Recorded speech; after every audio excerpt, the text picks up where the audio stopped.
সবাইকে স্বাগত শিল্প সংস্কৃতি ও বিনোদনের নিয়মিত আয়োজন রঙ্গমঞ্চে। আর এই পুরোটা সময় জুড়ে আপনাদের সাথে রয়েছি আমি দোলা রেজালিয়া। চলে গেলেন সব্যসাচী লেখক সৈয়দ শামসুল হক। ৮১ বছরে ফুসফুস ক্যান্সারের কাছে হেরে গেলেন সব্যসাচী লেখক। বিকেল ৫টা ৭ মিনিটে রাজধানীর ইউনাইটেড হাসপাতালে মারা যান কবি। ১৯৩৫-এর ২৭শে ডিসেম্বর কুড়িগ্রামে জন্ম সৈয়দ শামসুল হকের। সৈয়দ সিদ্দিক হুসাইন ও হালিমা খাতুন দম্পতির ৮ সন্তানের প্রথম সন্তান তিনি। গল্প, উপন্যাস, কবিতা সহ সাহিত্যের সব শাখায় সাবলীল বিচরণের জন্য তাকে অভিহিত করা হয় সব্যসাচী লেখক হিসেবে। আমাদের কাছে উনি ছিলেন আমাদের প্রাণের মানুষ এবং আমাদের বন্ধু, আমাদের পথ প্রদর্শক, আমাদের চিন্তায় চেতনায় উনি সবসময় আমাদের প্রভাবিত করতেন, আমাদের পথ দেখিয়েছেন। সেই হিসেবে আমাদের জন্য আমরা অভিভাবকহীন হয়ে গেলাম। তার প্রথম কাব্যনাট্য পায়ের আওয়াজ পাওয়া যায় আমরা অভিনয় করেছিলাম থিয়েটার থেকে, এবং কাব্যনাট্যকে যে একটা শক্ত ভিতের উপর দাঁড় করানো যায় সেটা তিনি প্রমাণ করেছেন। তার ভাষার ব্যবহার, যে আঞ্চলিক ভাষাকেও কি চমৎকারভাবে তিনি ব্যবহার করেছেন তার নাটকে। তার প্রথম লেখা প্রকাশিত হয় ১৯৫১ সালের মে মাসে ফজলে লোহানী সম্পাদিত অগত্যা পত্রিকায়।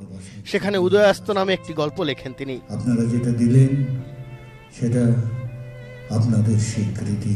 কাব্যগ্রন্থ পরাণের গহীন ভিতর, বৈশাখে রচিত পঙ্ক্তিমালা, কাব্যনাটক নুরুল দিনের সারা জীবন, পায়ের আওয়াজ পাওয়া যায়, গণনায়ক এবং খেলারাম খেলে যা, নিষিদ্ধ লোবান তার উল্লেখযোগ্য উপন্যাস। দিন ইন্ডিপেন্ডেন্ট নিউজ, ঢাকা। সৈয়দ শামসুল হক কবিতা, ছোট গল্প, উপন্যাস, প্রবন্ধ থেকে চিত্রকলা, শিল্পের যে শাখায় হাত রেখেছেন সেখানেই ভুলিয়েছেন সোনা। কিন্তু তার সবচেয়ে বড় পরিচয় তিনি কবি। দেশের কবি ও কবিতা চর্চার সামনের সারিতে থেকে দিয়েছেন নেতৃত্ব। নষ্ট ক্ষেত, নষ্ট মাঠ, নদী নষ্ট, বীজ নষ্ট, বড় নষ্ট যখন সংসার, তখন হঠাৎ কেন দেখা দেয় নীলক্ষার নীলে তীব্র শীষ দিয়ে এত বড় চাঁদ। কবিতায় তিনি জীবনের কঠিন সত্য, জীবনের উপলব্ধি আর রাজনৈতিক বাস্তবতা বলে গেছেন এভাবেই। অতীত হঠাৎ হাতে হানা দেয় মানুষের বন্ধ দরজায়। এই তীব্র স্বচ্ছ পূর্ণিমায় নুরুল দিনের কথা মনে পড়ে যায়। সৈয়দ শামসুল হক কবিতা, ছোট গল্প, উপন্যাস, প্রবন্ধ থেকে চিত্রকলা, শিল্পের যে শাখায় হাত রেখেছেন সেখানেই যেন সাফল্য তার হাত ধরেছে এসে, তাই তিনি সব্যসাচী। কিন্তু এত কাজের ভিড়েও তার সুখ দুঃখের সাথী কবিতা। জয় হোক কবিতার, জয় হোক মানুষের। জাতীয় কবিতা উৎসবের মধ্যমণি হয়ে স্লোগান দিয়েছেন। জঙ্গিবাদ থেকে শুরু করে যুদ্ধাপরাধ সব বিষয়ে সৈয়দ হক নির্ভীক সৈনিক হয়ে সামনে থেকে দাঁড়িয়ে পাঠ করেছেন স্বরচিত কবিতা। আমার কপালে তুমি হাত রেখে দেখো, সেখানে ধূসর ধুলো পৃথিবীর থেকে লেগে আছে। দূর দেশের বড় পাষাণ চিকিৎসক ম্যাকডোনাল্ড সব্যসাচীর জন্য বেঁধে দেন কদিন মাত্র সময়। মন মানে না কবির, মানে না কবিতার। মৃত্যুমুখে দাঁড়ানো এই সময়টা কবি জীবনের শেষ দিনগুলো কাটাতে চেয়েছিলেন নিজের দেশে, তাই লন্ডন থেকে দেশে ফিরতে দেরি হয়নি তাঁর। মাত্র ২৯ বছর বয়সে বাংলা একাডেমি পুরস্কার পেয়ে নাক লাগিয়ে দেয়া সৈয়দ শামসুল হক জীবনে কত শত পুরস্কার পেয়েছেন তার হিসাব বড় দীর্ঘ। তবে বাঙালির পরাণের গহীন ভিতরে একটা জায়গা থাকবে ঠিকই তার জন্য।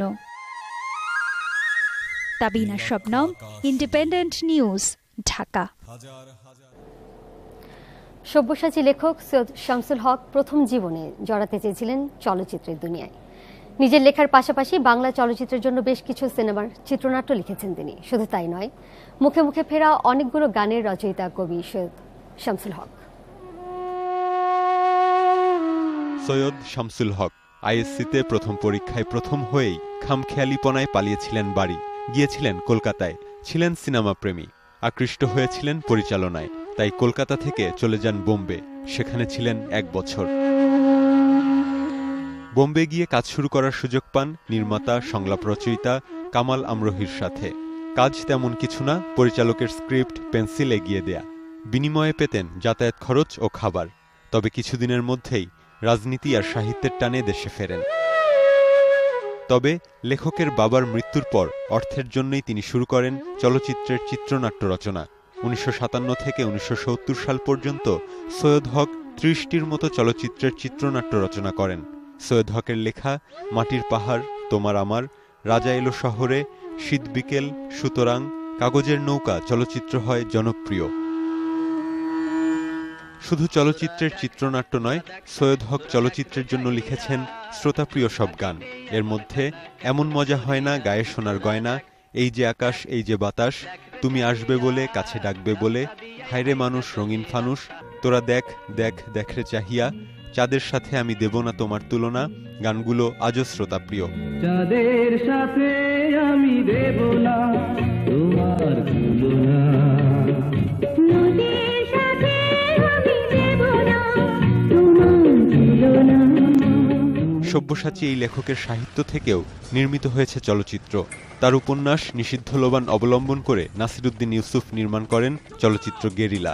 মুক্তি পায় ২০১১ সালের ১৪ এপ্রিল। ছবিটি ১০টি বিভাগে জিতে নেয় সেই বছরের জাতীয় চলচ্চিত্র পুরস্কার।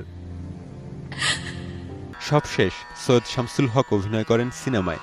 সংযোগ নামের সিনেমাটি নির্মাণ করছেন আবু সাইদ। ইয়াসিফ আকবর, ইন্ডিপেন্ডেন্ট নিউজ, ঢাকা। সব্যসাচী কবি সৈয়দ শামসুল হকের প্রয়াণে শোক নেমে এসেছে লেখকদের মনেও। জনপ্রিয় কবি হেলাল হাফিজ মনে করেন, বাংলাদেশের কবিরা বড় এক অভিভাবক হারালেন সব্যসাচীর প্রয়াণে। অসাধারণ তার বাচনভঙ্গি।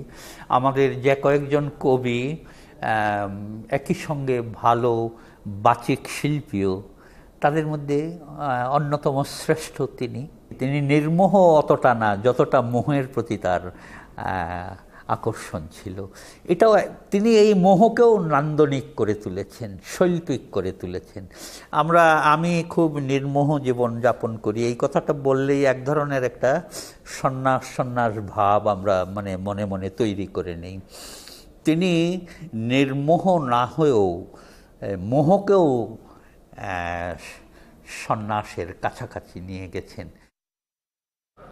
যাচ্ছে 1 মিনিট 10 সেকেন্ড বিরতিতে।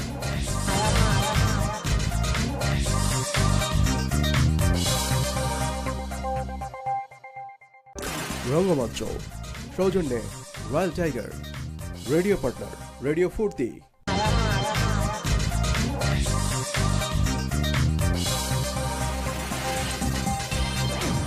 সাহিত্যের সব শাখায় প্রতিভার আলো ফেলেছেন সব্যসাচী সৈয়দ শামসুল হক।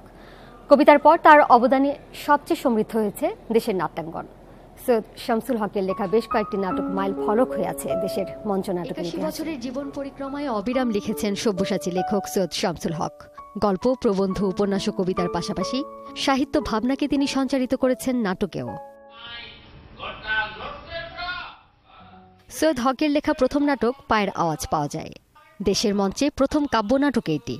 ১৯৭৫ সালে লন্ডনে বসে মুক্তিযুদ্ধের সময়ে ঘটে যাওয়া ঘটনা নিয়ে লেখা এই নাটকটি যেন দেশের স্বাধীনতা সংগ্রামেরই আলেখ্য।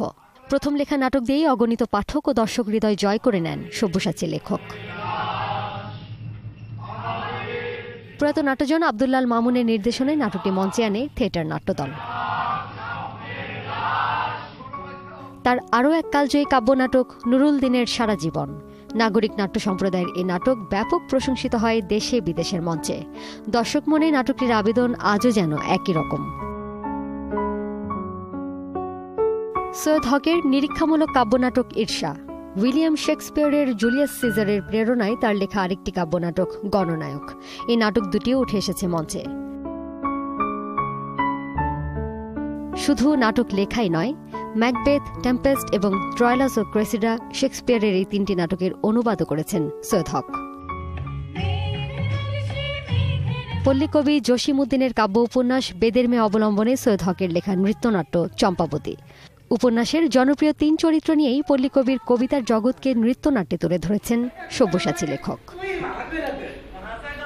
দোলা রোজারিও, ইন্ডিপেন্ডেন্ট নিউজ, ঢাকা। আরেকটা বিরতিতে যাচ্ছি, তবে ফিরাচ্ছি শিগগিরই বিনোদনের আরো খবর নিয়ে। আমাদের সাথেই থাকুন।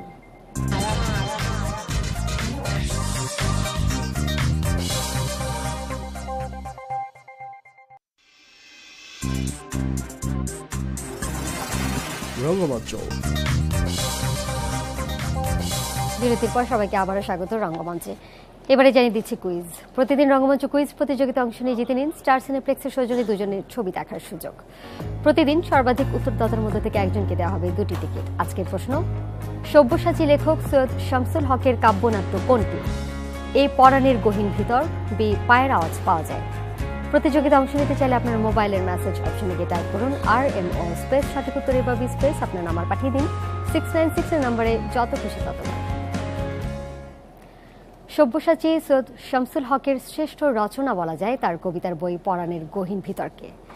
এই কাব্যগ্রন্থের জন্যই মাত্র 29 বছর বয়সে বাংলা একাডেমি পুরস্কার পেয়েছিলেন সৈয়দ শামসুল হক। এই কালজয়ী কবিতার বইয়ের প্রথম কবিতাটি শুনতে শুনতে শেষ করব সৈয়দ শামসুল হকের প্রয়াণে আমাদের বিশেষ শ্রদ্ধায়োজন। জামার ভিতর থিকা জাদুমন্ত্রে বাড়ায় ডাহুক, চুলের ভিতর থিকা আকবর বাদশার মোহর। মানুষ বেকুব চুপ, হাট বারে সকলে দেখুক, কেমন মোসর দিয়া টাকা নিয়া যায় বাজিকর। চোখের ভিতর থিকা সোহাগের পাখিরে উড়াও, বুকের ভিতর থিকা পীড়িতের পূর্ণিমার চান। নিজেই তাজ্জব তুমি, একদিকে যাইবার চাও অথচ আরেক দিকে খুব জোরে দেয় কেউ টান। সে তোমার পাওনার এতটুক পরোয়া করে না, খেলা যে দেখায় তার দেখানের ইচ্ছায় দেখায়। ডাহুক উড়ায় দিয়া তারপর আবার সে ধরে না, সোনার মোহর তার পরা থাকে পথের ধুলায়। এ বড় দারুণ বাজি, তারে কই বড় বাজি কর, যে তার রুমাল নাড়ে পরাণের গহীন ভিতর।